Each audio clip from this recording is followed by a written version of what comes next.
Hey there, everyone. Welcome back. In today's video, I'll show you how to delete your Supercell ID. Let's get started. First, open a Supercell game. I'm using Clash of Clans, but you can use any Supercell game. Go to the settings and tap on Help and Support. The Supercell support page will open.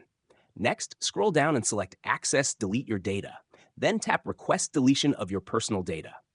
Scroll a bit more and tap Delete My Data. Supercell will give you details about the deletion process. Tap Do you want to delete this game? And confirm by tapping I agree to delete my data. After that, Supercell will begin processing your account deletion.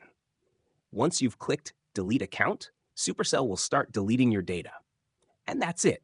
If you have any confusion, feel free to leave a comment below, and I'll do my best to help.